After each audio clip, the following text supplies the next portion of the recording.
यह ऐसी व्यवस्था है जिसमें व्यापारी अपने उत्पाद की न्यूनतम बोली को पोर्टल में दर्ज करता है। इसके बाद देश भर में बैठे क्रेता उत्पाद की गुणवत्ता और कीमत के आधार पर खरीदारी करते हैं। क्रेता खरीद की राशि व्यापारी या किसान के खाते में जमा करता है। इसमें किसान को भी एक मंडी लाइसेंस प्राप्त होता है, जिसके जरिए वह किसी भी मंडी में उत्पादों का सीधे विनिमय कर सकता है और अपने उत्पादों से संबंधित आंकड़े पोर्टल में डाल सकता है।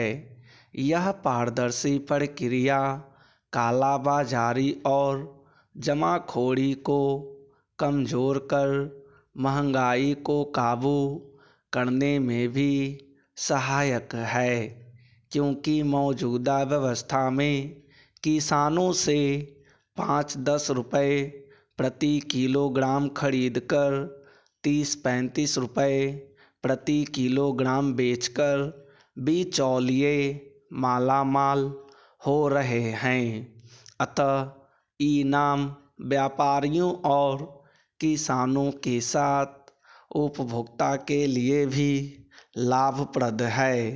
अब तक कृषि उत्पादों का व्यापार और विनिमय मंडी सीमा में बंधा होने की वजह से कई मौक़ों पर किसानों को बम्पर पैदावार खुले में रखनी पड़ती थी और बारिश आदि असुरक्षा की स्थिति में किसानों की कमाई और मेहनत बर्बाद हो जाती थी।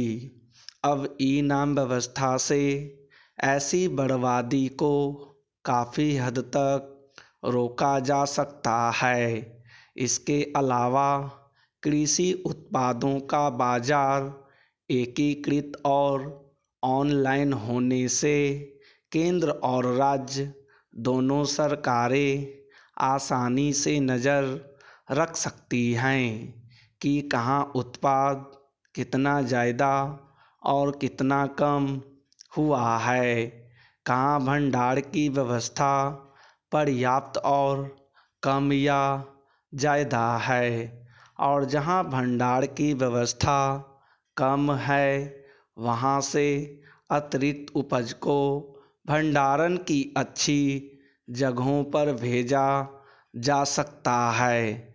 इससे एक तो अनाज की बर्बादी रोकने में मदद मिलेगी, दूसरा अतिरिक्त उत्पादन को कम उपज वाले क्षेत्रों में पहुंचाकर वहां कीमतों पर लगाम लगाने में मदद मिलेगी। ई-नाम के पहले चरण की प्रक्रिया के तहत मंडियों में ऑनलाइन नीलामी की शुरुआत की गई है।